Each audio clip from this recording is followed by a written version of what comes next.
Hello everyone, welcome to your on channel Gyan junction.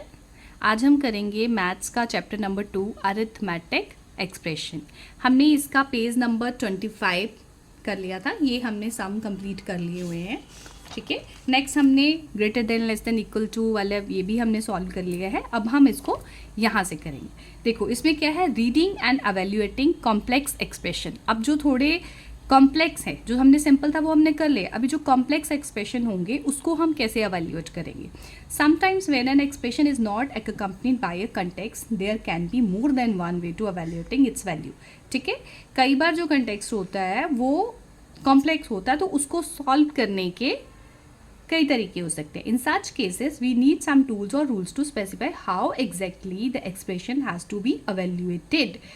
उस time पे हमारे पास कुछ रूल्स और कुछ टूल्स होने चाहिए जिससे हम उसको सॉल्व करेंगे। ठीक है, एग्जाम्पल दिए उन्होंने कि सेंटेंस दिए कि Shalini sat next to a friend with toys, कि शालिनी कहाँ बैठी है, अपनी फ्रेंड के साथ बैठी है, उसके पास टॉयज है और उसके सामने बैठी है। मीनिंग हुआ कि the friend has toys and Shalini sat next to her. अब इसका मतलब ये निकला कि उसके फ्रेंड के पास टॉयज हैं और शालिनी उसके पास बैठी है। सेंटेंस बी में वो कह रही है कि Shalini sat next to a friend with toys. ठीक है, दूसरे में कह रही है कि वो अपने फ्रेंड के सामने बैठी है जिसके पास टॉयज है। Meaning Shalini has the toys and she sat with them next to her friend. ठीक है, और शालिनी के पास जो टॉयज हैं वो अपनी फ्रेंड के साथ वहाँ बैठी है। This sentences without the punctuation could have been interpreted in two different ways. अगर इसमें पंक्चुएशन नहीं होगी, हमें नहीं पता चलेगा कि इस सेंटेंस को कैसे बोलना है, कहीं कहाँ स्टॉप करना है, कहाँ कॉमा लगेगा। पंक्चुएशन होती है ना, जहाँ फुल स्टॉप, कॉमा, हाइफन लगता है। ठीक है, तो जब तक हम उसमें पंक्चुएशन नहीं होगी तो हमें इसको बोलने का, इसको प्रोनाउंस करने का सही पता नहीं चलेगा। Let's see an expression that can be evaluated in more than one way, जिसको हम एक से ज़्यादा तरीकों से evaluate कर सकते हैं। अभी हम वो एक्सप्रेशन देखेंगे example number 4, Malesh brought 30 marbles to the play ground. अब जो मलेश है वो 30 मार्बल्स, कंचे होते हैं ना, वो मार्बल्स लेके आया है प्ले ग्राउंड में। और Arun brought 5 bags of marbles with 4 marbles in each bag. जो अरुण है वो 5 बैग लेके आया मार्बल के और हर एक बैग में 4 मार्बल है। ठीक है, तो how many marbles did Malesh and Arun bring to the play ground. तो पूछा है कि दोनों मिलके कितने मार्बल जो है वो लेके आए।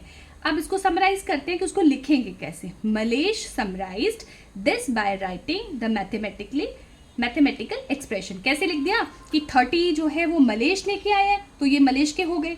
उसके बाद प्लस किए उन्होंने कि 5 बैग लेके आया है और हर एक बैग में 4 है, यानी कि 5 इंटू 4 आ गया। ये बन गया expression. Without knowing the context behind this expression, Purna found the value of this expression to be 140।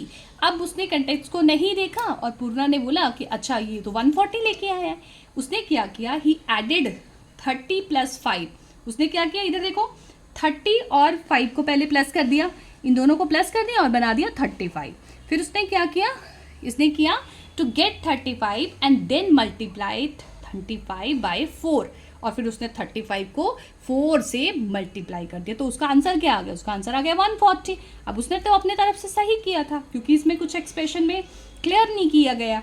Mallesh found the value of this expression to be 50। अब जो मलेश ने जब इसको सॉल्व किया तो उसने उसको 50 कर दिया। कैसे 50 किया, उसने 30 प्लस, पहले 30 प्लस किया, फिर उसके बाद 5 इंटू 4 को पहले कर दिया सॉल्व। 5 इंटू 4 हो गया 20, फिर उसने 20 को 30 में प्लस कर दिया, तो उसका आंसर आ गया 50। ठीक है, इन this case Mallesh is right, but why did Purna get it wrong. इसमें मलेश तो ठीक है, पूर्णा गलत कैसे हो गई। Just looking at the expression 30 plus 5 into 4, it is not clear rather we should do addition first और मल्टीप्लिकेशन। इसमें कहीं भी ये क्लियर नहीं है कि हमें पहले मल्टीप्लिकेशन करना है या पहले एडिशन करना है, तो हम किसी भी तरह उसको सॉल्व कर सकते हैं। Just as punctuation marks are use to resolve confusion in language. जैसे पंक्चुएशन मार्क्स लगाए जाते हैं लैंग्वेज में कन्फ्यूजन को दूर करने के लिए, वैसे brackets and notion of terms are used in mathematics to resolve confusion. जैसे पंक्चुएशन मार्क्स लगाए जाते हैं ना लैंग्वेज में, वैसे ही ब्रैकेट्स एंड नोशन लगाए जाते हैं टर्म्स में, मैथमेटिक्स में रिसॉल्व करने के लिए। किसको? एवेल्युएटिंग एक्सप्रेशंस को, एक्सप्रेशन को सॉल्व करने के लिए नोशन और एक्सप्रेशन लगाए जाते हैं, ठीक है, ब्रैकेट्स लगाए जाते हैं। अब ब्रैकेट्स कैसे लगती है? In the expression to find the number of marbles 30 + 5 × 4 we had to first multiply. हमें क्या करना है? पहले मल्टीप्लाई करना है 5 और 4 को, then add this product to 30, फिर उसमें जो उसका प्रोडक्ट आएगा उसको हम 30 में ऐड करेंगे। This order of operation is clarified by the use of brackets as follows, ठीक है। अब उसको कैसे क्लैरिफाई करेंगे? अगर ब्रैकेट लगी, हमें पता कि पहले हमें मल्टीप्लाई करना है 30 + 5 × 4। अब हमें पता है पहले हमें क्या यूज़ करना है?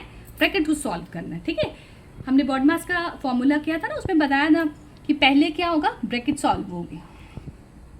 उसके बाद देखो, when evaluating an expression having brackets we need to first find the values of the expression inside the brackets। अगर हमारे पास एक्सप्रेशन में ब्रैकेट्स हैं तो हमें पहले ब्रैकेट्स को, before performing the other operation, so in the above expression we first find the value of 5 × 4 and then do the addition, फिर उसके बाद हम एडिशन करेंगे।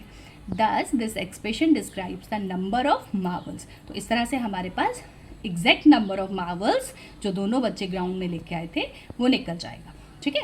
एग्जाम्पल नंबर 5 देखो, Irfan bought a pack of biscuits for ₹15। अब एक biscuit का packet लिया इरफान ने, कितने रुपीज़ का? 15 रुपीज़ का। And A packet of Toor dal for ₹56, और तूर दाल का पैकेट लिया उसने 56 का। ही गेव द शॉपकीपर ₹100, उसने कितने पैसे दिए? 100 रुपीज़ उसको दे दिए। 15 रुपये की उसने बिस्किट का पैकेट ले लिया, 56 रुपीज़ का उसने तूर दाल का पैकेट ले लिया, और उसने 100 रुपीज़ उसको दे दिए। Right N expression that can B help us calculate the change Irfan will get back from the shopkeeper. अब उसने 100 का नोट दिया उसको, 15 रुपये का उसने बिस्किट लिया हुआ था, 56 रुपीज़ का उसने तूर दाल का पैकेट लिया था, और उसको कितनी चेंज मिलेगी? हम इस एक्सप्रेशन को कैसे लिखेंगे? देखो 100 दिया उसने, माइनस क्या करेंगे उसमें से? 15 रुपये का बिस्किट और प्लस 56 की तूर दाल ली थी, दोनों को प्लस करके 100 में से माइनस करेंगे, है ना। Can be first subtract 15 from 100 and then add 56 to the result, we will get 141। अगर हम पहले 100 में से 15 को निकाल देते हैं और फिर 56 को प्लस कर देते हैं तो हमारे पास तो आंसर आ जाएगा 141। वो तो उससे ज़्यादा हो गया, है ना। 100 का नोट देता है और 141 उसको वापस मिल रहा है, तो गलत हो गया ना। तो we can use bracket in this case. तो इसमें हम ब्रैकेट यूज करके देखेंगे और हमें पता चलेगा कि पहले हमें क्या सॉल्व करना है। 100 - 15 + 56 को एक ब्रैकेट में रखेंगे और दोनों को प्लस करेंगे। Evaluating the expression within the brackets first, we get 100 - 71। जब हम इसको ब्रैकेट में रखेंगे तो हमें पता है इनको पहले प्लस करना है, वो 71 बन जाएगा, और 100 में से 71 चले जाएंगे तो 29 हमारा आंसर आ जाएगा। So Irfan will get back 29 rupees. ये तो सही है कि 100 में से उसको 29 वापस मिल गए और 71 का उसका सामान आ गया, ठीक है। Next, terms and expressions. Suppose we have the expression 30 + 5 × 4 without any brackets. अब मान लो हमारे पास कोई ब्रैकेट ही नहीं है, does it have no meaning? फिर क्या इसका मतलब नहीं है कोई भी? When there are expression having multiple operations and the order of operation is not specified by the brackets, अगर multiple operations हमें करने हैं, ऑपरेशन मतलब उसमें प्लस भी करना है, माइनस भी करना है, मल्टीप्लाई भी करना है, और हमारे पास ब्रैकेट्स भी नहीं है, तो we use the notion of terms to determine the order. फिर हम उसमें नोशन लगा देते हैं। नोशन मीन्स ऐसे उसको सर्कल में अलग अलग कर देंगे कि हमें करना क्या है, कौन से टर्म्स को क्या करना है। Terms are the parts of the expression separated by a plus sign, ठीक है। अब उसको प्लस साइन से, नोशन लगा के प्लस साइन से हम उसको अलग कर देंगे। For example 12 + 7, the terms are 12 and 7 आज मार्क्ड बिलो। ये है हमारे पास एक्सप्रेशन, हम उसको 12 को अलग कर देंगे, 7 को अलग कर देंगे, ठीक है। We will keep marking each term on an expression as above. Note that this way of marking the terms is not a usual practice, ठीक है। तो देखो अभी ये यूजुअल प्रैक्टिस नहीं है। This will be done until you become familiar with this concept. ये तब तक किया जा सकता है जब तक आपको अच्छे से ये कॉन्सेप्ट आ नहीं जाता। Now what are the terms in 83 - 14? क्या करेंगे? 83 प्लस माइनस 14, उसको ऐसे लिखेंगे फिर, ठीक है। अब देखो, thus the terms of expression 83 - 14 are 83 and -14। ठीक है, तो टर्म क्या होगी, 83 और -14 हो गए। ठीक है, अभी के लिए हम इतना समझेंगे, नेक्स्ट हम जो है वो नेक्स्ट वीडियो में करेंगे। तब तक के लिए keep learning, keep supporting and do subscribe the channel. Thank you.